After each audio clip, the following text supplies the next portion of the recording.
This is how it goes for most people. This is the different blind spots that are uncovered, the different stages that are typically uncovered for people. So for most people, when they're first introduced to this way of lifestyle, it's about the eating more. That's the first realization. That's the first big blind spot that's uncovered for all of us. It's like suddenly you wake up one day and here's all this information and you're like, I haven't been eating enough. And that starts to click.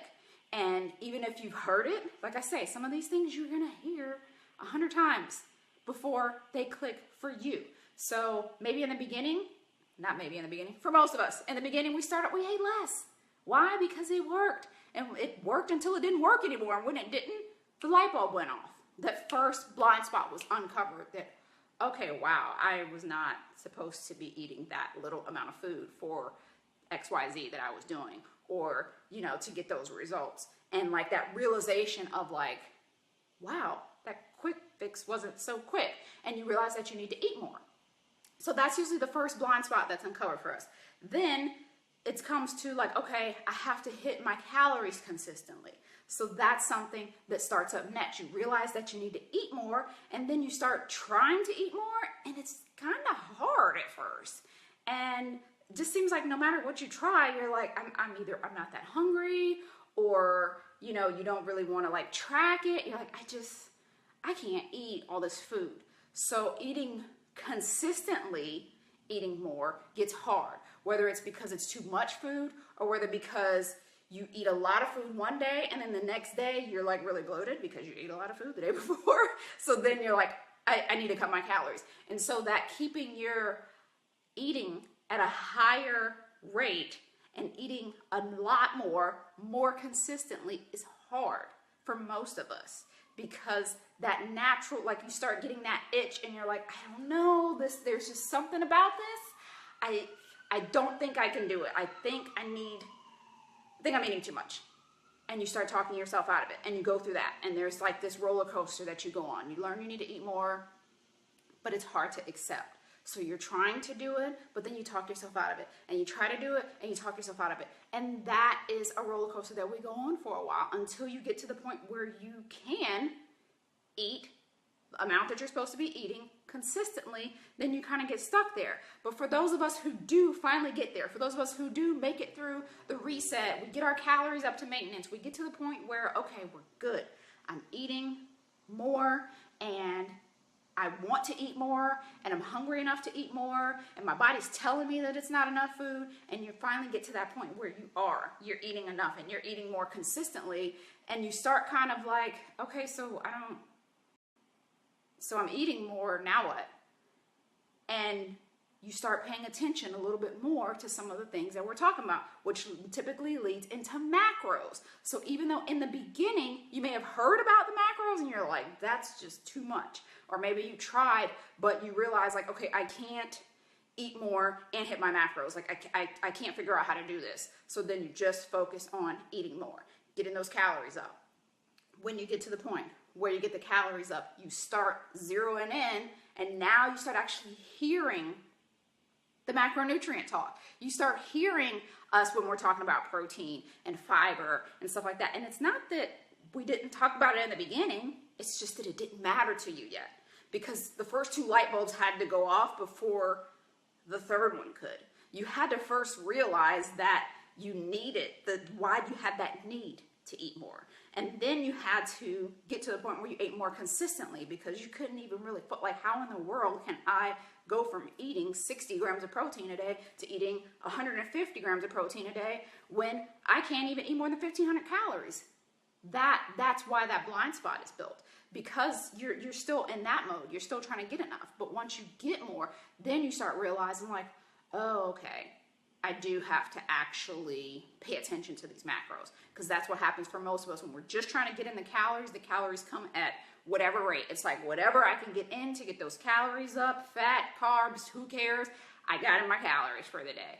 And that's that. And you need to do that when you're in a reset. You need to not focus so much on the macros, because you got to replenish all these stores of what was missing all those years, typically for most of us. Most of us we're totally malnourished by the time we go to our reset. So you do kind of sort of just need to stuff your face until you don't need to stuff your face anymore. And then you get to that point where you uncover the blind spot about the macros. For most people, that's when protein kicks in.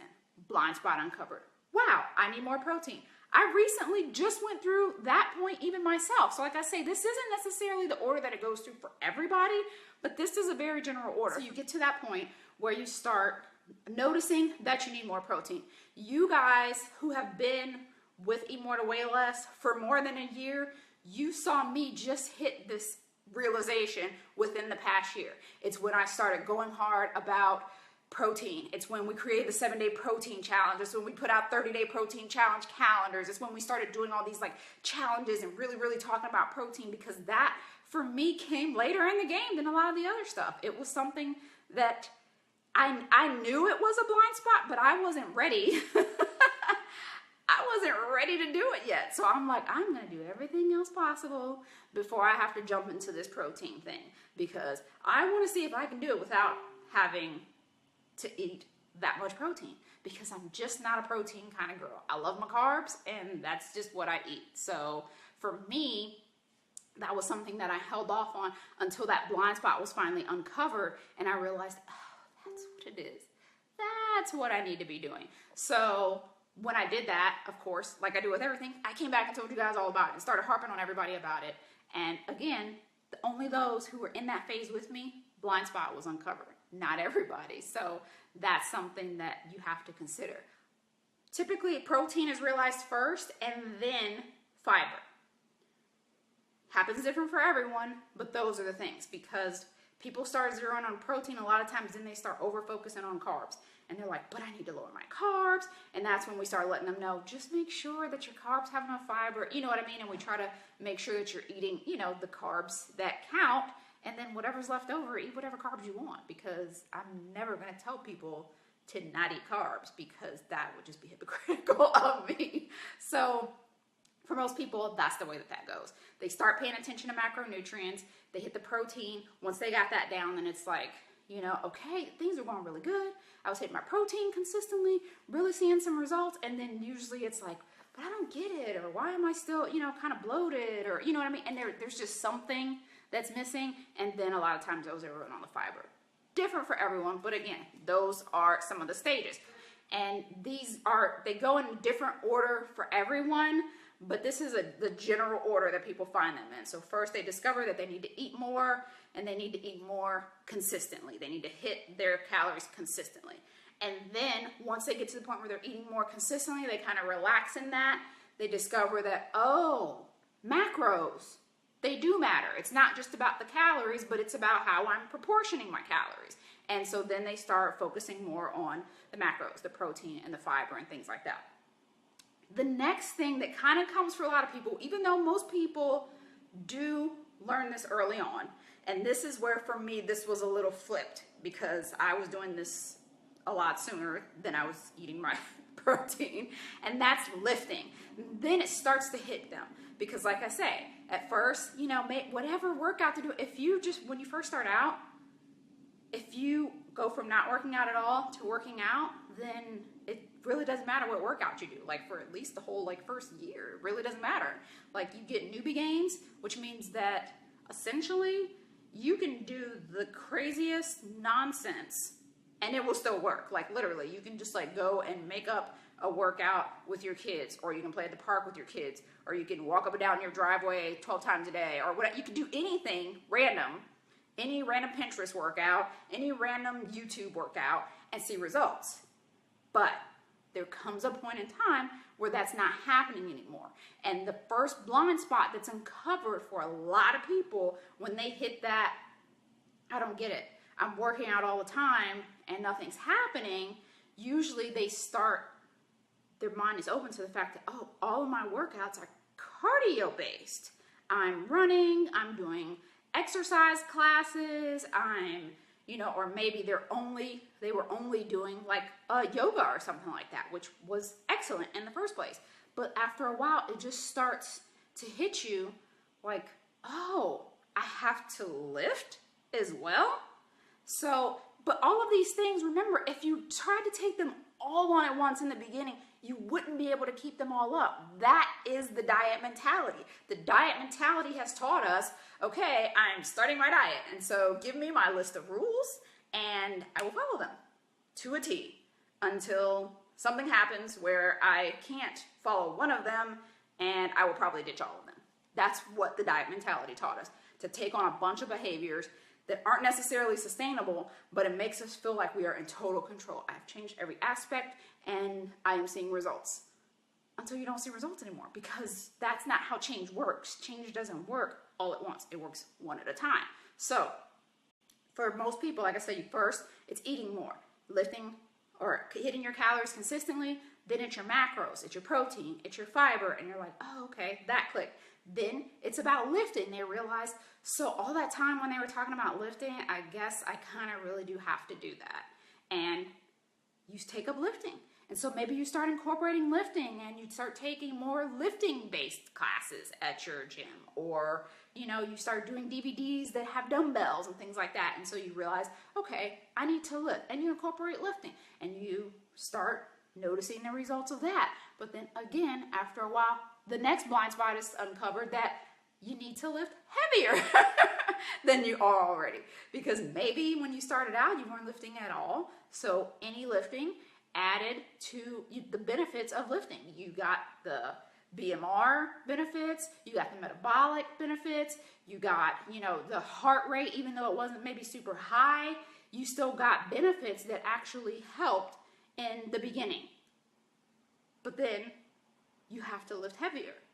And when you discover that, again, if you came in there, which most people don't, and someone said that to you, you're ignoring it because it doesn't apply to you yet. And you can kind of get by with it for a while. I have an article on the site about that, about when my realization came of needing to lift heavier, of needing to, which the next blind spot for me was not just lifting and lifting heavier, but periodized lifting. Something that I completely ignored. And ignored on purpose, just like with the protein, they don't know, but I don't need to do that. When other people would say it, I realized I thought that wasn't for me, and I ignored it until I pretty much worked my muscle off so I didn't have any more. And then I realized, oh, okay, I need to do this whole periodization thing. That could be way over your head depending on the stage that you're in. So it's going to be different for you. It's not something that you necessarily have to jump into right now if that is not the stage that you're in. Another video, but just uncovering some of these blind spots for you guys so that you can know, because we're all in different ones. And I want you guys to tell me, I want you guys to post, if you're in any of these phases, let me know which phase you think you're in right now, or which phase are you thinking oh, that could be my blind spot. If you feel like a blind spot is being uncovered for you right now, or what blind spots have already been uncovered for you, which phase are you in?